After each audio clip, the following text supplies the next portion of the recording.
Assalamualaikum warahmatullahi wabarakatuh, para pemirsa dan kawan-kawan sekalian, pecinta dunia sastra dan juga literasi yang ini menjadi konsen dari channel kami, channel saya, channel peradaban yang memang ingin bersumbangsih terhadap dunia dan masyarakat kita.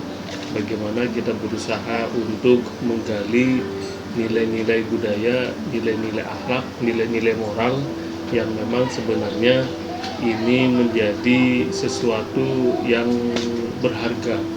Karena di zaman sekarang ini kita mungkin merasakan, Anda mungkin juga merasakan, terutama mungkin bagi yang memiliki putra-putri, anak-anak remaja, anak-anak dewasa yang sedikit banyaknya itu cukup besar pengaruhnya ya dengan budaya, dengan pengaruh globalisasi, sehingga hampir terlupakan bahwasanya kita memiliki akar budaya.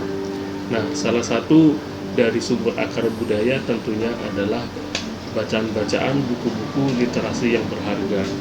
Menurut saya, menurut hemat saya, salah satunya adalah novel-novel yang akan bisa dijadikan saripati ya, karya dari para sastrawan-sastrawan kita.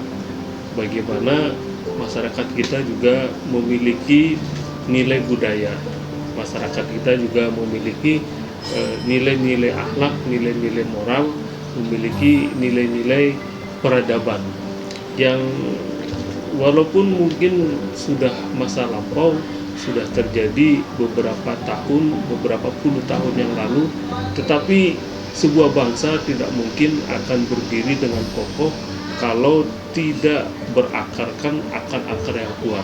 Sama juga dengan negeri kita.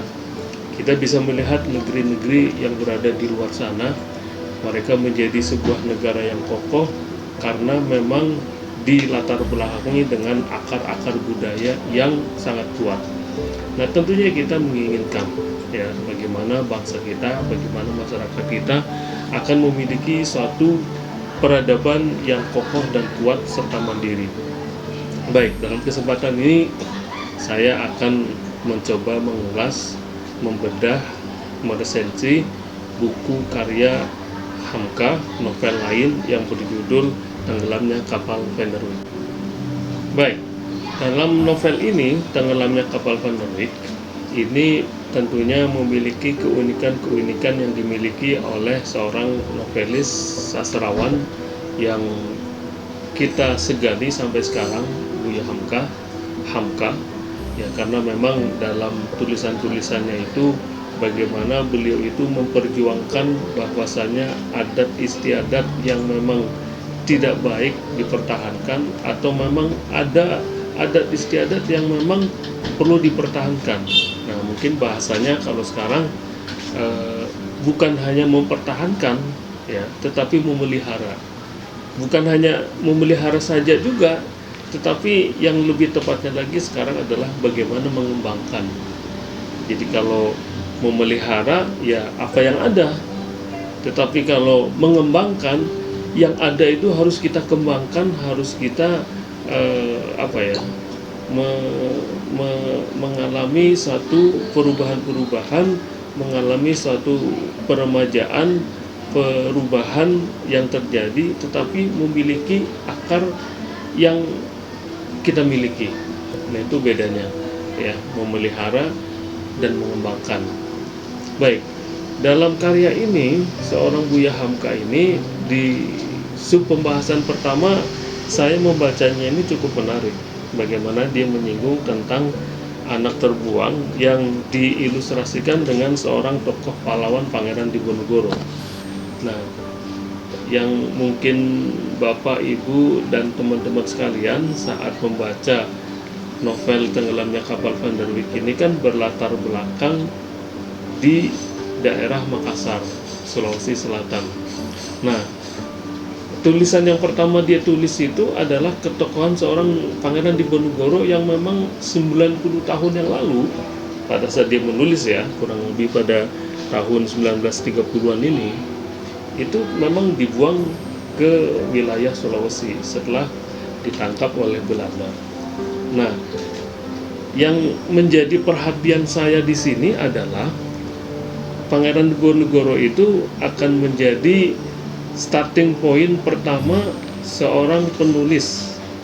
Bagaimana kemudian seorang penulis ini akan membangun ceritanya itu dari seorang yang bernama Ayah Zainuddin, dan dalam tokoh utamanya adalah nanti anaknya sendiri, yaitu Zainuddin, yang mengalami satu pergumulan karakter, pergumulan budaya, pergumulan konflik dengan masyarakat Makassar, tapi juga dengan masyarakat asal dia sendiri, yaitu Minangkabau.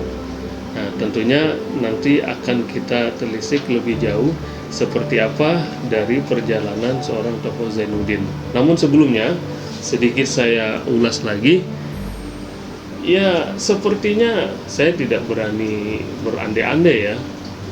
Sepertinya penulis ini terinspirasi dengan tokoh buangan yang bernama Pangeran Diponegoro ini. Karena dalam membangun ceritanya ini, seorang Buya Hamka adalah mengilustrasikan seorang tokoh yang mengalami pembuangan karena akibat hukum adat yang dimiliki oleh masyarakat Minangkabau. Setelah dibuang ke daerah Cilacap, saya tidak tahu kalau di Cilacap ini yang dimaksud adalah Nusa Kambangan, karena di sini bahasanya itu Cilacap. Nah, kalau yang kita ketahui, tempat pulau pembuangan yang terkenal di sekitar situ ya adalah Nusa Kambangan. Lalu kemudian itu dibawa, akhirnya dibuang ke Sulawesi, ke Manado, dan berakhir di Sulawesi Selatan, di Makassar. Itu adalah seorang Diponegoro.